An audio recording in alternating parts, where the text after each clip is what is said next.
Inovasi Rumah Sakit Paru Sumatera Barat, Sahabat Paru. 1 hari diagnosa TBC tuntas di Rumah Sakit Paru. Tuberkulosis adalah penyakit infeksi menular yang disebabkan oleh kuman Mycobacterium tuberculosis. Berdasarkan data Global TB Report tahun 2023, Indonesia berada pada posisi kedua dengan jumlah beban kasus TBC terbanyak di dunia setelah India. Jumlah kasus TBC diperkirakan sebanyak 1.060.000 kasus dengan 17 orang meninggal akibat TBC setiap jamnya. Rumah Sakit Paru Sumatera Barat telah berperan aktif dalam penemuan kasus TBC di Sumatera Barat dengan sebaran pasien dari dalam maupun dari luar Provinsi Sumatera Barat.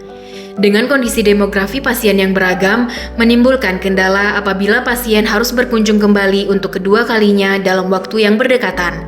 Sehingga, dalam pemeriksaan bakteriologis dahak yang sebelumnya dilakukan dalam 2 kali kunjungan, pasien tidak datang pada kunjungan kedua. Hal ini menyebabkan gagalnya penegakan diagnosa tuberkulosis pada pasien. Untuk mengatasi hal tersebut, diupayakanlah solusi yang dipikirkan secara holistik, yaitu pertama, pesan WhatsApp untuk kontrol ulang berobat, dan kedua, sahabat paru. Sehingga pada akhirnya lahirlah sebuah inovasi yang kita sebut dengan sahabat paru. 1 hari diagnosa TBC tuntas di Rumah Sakit Paru Sumatera Barat. Inovasi sahabat paru merupakan inovasi dalam penegakan diagnosa tuberkulosis dalam 1 hari layanan. Yang menjadi sasaran inovasi sahabat paru ini yaitu pasien baru yang berobat yang berasal dari daerah yang jauh dari lokasi rumah sakit. Melalui pemeriksaan di setiap unit layanan dengan total waktu pelaksanaan maksimal 5 jam yang meliputi tahapan pendaftaran, asesmen perawat dan dokter spesialis paru, pemeriksaan ronsen dada, pasien di-screening berdasarkan keluhan dan foto ronsen dada oleh dokter spesialis paru.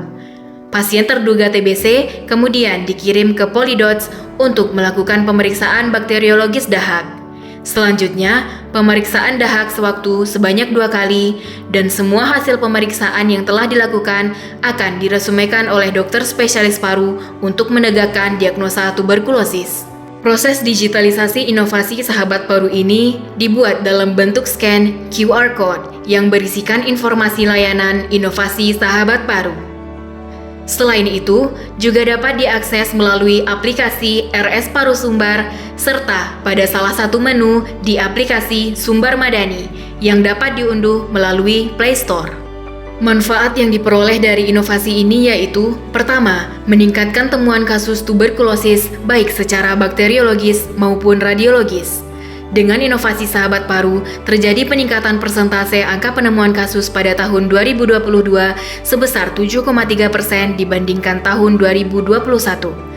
Kedua, mengurangi penularan kasus tuberkulosis di wilayah Sumatera Barat, di mana terjadi pengurangan resiko penularan dari pasien terduga TBC yang tidak menuntaskan pemeriksaan dahak. Ketiga, terjadinya peningkatan pendapatan asli daerah Rumah Sakit Paru Sumatera Barat sejak inovasi ini dilakukan. Keempat, mengurangi biaya berobat pasien yang berkunjung ke rumah sakit paru yang berdomisili jauh karena dengan sahabat paru, hasil pemeriksaan selesai dalam 1 hari. Terima kasih untuk Rumah Sakit Paru. Dengan adanya inovasi ini, saya yang berdomisili di luar Sumatera Barat mendapatkan hasil pemeriksaan penyakit TBC saya dalam waktu 1 hari. Lebih hemat, memudahkan, cepat. Hasil implementasi sejak April 2022 sampai dengan Desember 2023 didapatkan data sebanyak 903 pasien yang menikmati inovasi sahabat paru, di mana 474 pasien atau 52,49% terdiagnosa TBC. Dengan telah berjalannya inovasi sahabat paru, selain peningkatan penemuan kasus TB, juga terjadi peningkatan pendapatan rumah sakit. Dari tahun 2021, pendapatan rumah sakit paru mengalami peningkatan setiap tahunnya. Pada tahun 2022, pendapatan rumah sakit paru mengalami peningkatan sebesar 207% dari tahun 2021. Sedangkan pada tahun 2023, pendapatan rumah sakit paru mengalami peningkatan sebesar 200% dari tahun 2022. Terima kasih dan salam sehat, sahabat paru.